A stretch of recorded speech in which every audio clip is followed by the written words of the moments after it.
और आप देख रहे हैं सत्यहिंदी.com। चलिए एक नजर डालते हैं अब तक की सुर्खियों पर। कांग्रेस नेता राहुल गांधी द्वारा तृणमूल कांग्रेस पर निशाना साधे जाने के एक दिन बाद यानी कल गुरुवार को कांग्रेस ने एक बार फिर ममता बनर्जी के नेतृत्व वाली टीएमसी पर तीखा हमला बोलते हुए कहा कि अगर वह मिलकर काम करना चाहते हैं तो उन्हें कांग्रेस के नेताओं को तोड़कर अपने साथ मिलाने का प्रयास बंद करना होगा। कांग्रेस महासचिव जयराम रमेश ने कहा कि भारतीय जनता पार्टी के खिलाफ बनने वाले गठबंधन में शामिल सभी पार्टियों को प्रधानमंत्री नरेंद्र मोदी की नीति और नीयत के खिलाफ खुलकर आवाज उठानी होगी। इसके अलावा उन्होंने एक सवाल के जवाब में कहा कि हम त्रिपुरा में टीएमसी का मुकाबला कर रहे हैं, मेघालय में मुकाबला कर रहे हैं। मेघालय में तृणमूल कुछ नहीं है, बल्कि कांग्रेस छोड़ने वाले लोग ही टीएमसी में हैं। कांग्रेस महासचिव ने इसी बात पर जोर देते हुए आगे कहा कि अगर टीएमसी कांग्रेस पार्टी के साथ मिलकर काम करने को लेकर गंभीर है तो उसे हमारे नेताओं को तोड़ने का प्रयास बंद करना चाहिए। उन्होंने गोवा में भी यही किया और विफल रहे। जहां भी वह ऐसा करेंगे तो विफल होंगे। आपको बता दें कि इससे पहले राहुल गांधी ने बुधवार को मेघालय में एक चुनावी रैली को संबोधित करते हुए तृणमूल कांग्रेस पर निशाना साधते हुए आरोप लगाया था कि टीएमसी मेघालय में सुनिश्चित करने के लिए चुनाव लड़ रही है कि पूर्वोत्तर के इस राज्य में भाजपा सत्ता में आ जाए। केंद्रीय गृह मंत्री अमित शाह ने गुरुवार 23 फरवरी को कांग्रेस पर कड़ा हमला बोलते हुए कहा कि कांग्रेस ने जरूर देश की आजादी के आंदोलन में महत्वपूर्ण भूमिका निभाई। कांग्रेस एक स्वतंत्रता पाने का मंच थी, इस कारण लोग उससे जुड़ रहे थे। लेकिन आज कांग्रेस परिवारवादी व्यवस्था में घिर चुकी है। कांग्रेस की आंतरिक लोकतांत्रिक व्यवस्था खत्म हो चुकी है। हमारी पार्टी में लोकतांत्रिक तरीके से चुनाव होते हैं। अध्यक्ष के पिता कभी अध्यक्ष नहीं होते। अमित शाह ने आगे दावा किया कि कांग्रेस पार्टी किसी विचारधारा के साथ नहीं जन्मी थी। कांग्रेस पार्टी में न सांस्कृतिक विचारधारा थी, न अर्थव्यवस्था को लेकर विचारधारा थी और न ही देश के गठन को लेकर कोई विचारधारा थी। केंद्रीय मंत्री ने कहा कि बीजेपी की विचारधारा का पहला स्तंभ ही सांस्कृतिक राष्ट्रवाद है। हिंदुस्तान को छोड़कर दुनिया के सारे देश भू राजनीतिक देश हैं, जबकि हमारा देश भू सांस्कृतिक देश है।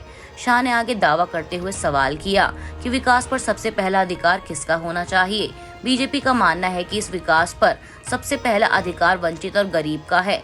हम धर्म के आधार पर भेदभाव नहीं करते हैं। कांग्रेस नेता पवन खेड़ा द्वारा पीएम मोदी पर की गई टिप्पणी को लेकर कल गुरुवार 23 फरवरी को खूब हंगामा हुआ। आपको बता दें कि पवन खेड़ा के खिलाफ असम में केस दर्ज किया गया और इस सिलसिले में असम पुलिस ने उन्हें गुरुवार को गिरफ्तार कर लिया, जिसके बाद यह मामला सुप्रीम कोर्ट पहुंचा और दोपहर करीब 3 बजे मामले पर सुनवाई हुई। वहीं इस सारे मामले को लेकर सीजेआई डीवाई चंद्रचूड़ की अध्यक्षता वाली 3 न्यायाधीशों की बेंच ने खेड़ा को अंतरिम जमानत पर रिहा कर दिया और मामले की अगली सुनवाई को 27 फरवरी तक के लिए टाल दिया है। वहीं इस सारे मामले को लेकर असम के मुख्यमंत्री हेमंत बिस्वा शर्मा ने खेड़ा की गिरफ्तारी को सही ठहराते हुए कहा कि पुलिस खेड़ा को गिरफ्तार करने के लिए ड्यूटी बाउंड थी। अगर एफआईआर दर्ज की गई है तो कानून के अनुसार पुलिस को गिरफ्तार करने का अधिकार है। उस तरीके पर मत जाओ, चाहे वह आकाश में हो या धरती पर। अगर धारा लगी है तो पुलिस को गिरफ्तार करना होगा। दूसरी तरफ कांग्रेस द्वारा इस कार्रवाई का कड़ा विरोध किया गया। कांग्रेस सांसद शशि थरूर ने कहा कि ये चौंकाने वाला है। किसी को एक मजाक के लिए आप जेल में नहीं डाल सकते। हमारे पास ऐसा कोई कानून नहीं है जिसमें आप पीएम पर चुटकुले नहीं कह सकते हैं। ऐसे में असम पुलिस की ओर से यह करना अपमानजनक है। मैं सुप्रीम कोर्ट का शुक्रिया अदा करता हूं कि पवन खेड़ा को तुरंत बेल मिल गई। पंजाब के अमृतसर के अजनाला में 15 फरवरी को वारिस पंजाब डे के प्रमुख अमृतपाल सिंह समेत उनके साथियों पर वरिंदर सिंह नाम के युवक से मारपीट का केस दर्ज किया गया था। इसके बाद अमृतपाल सिंह के एक साथी लवप्रीत तूफान सिंह को अगले दिन गिरफ्तार कर लिया गया। इस मामले में केस रद्द करने और अपने साथी की रिहाई के लिए अमृतपाल सिंह ने गुरुवार को अजनाला थाने को घेरने की कॉल दी और सिंह के समर्थकों की भीड़ घंटों थाने पर कब्जा किए रही। इस दौरान अमृतपाल सिंह और पुलिस के बीच झड़प भी हुई। वहीं अब खबर है कि इस मामले को लेकर बेबस नजर आ रही पंजाब पुलिस ने एसआईटी का गठन किया है और साथ ही लवप्रीत तूफान सिंह को फिलहाल डिस्चार्ज करने का फैसला लिया है।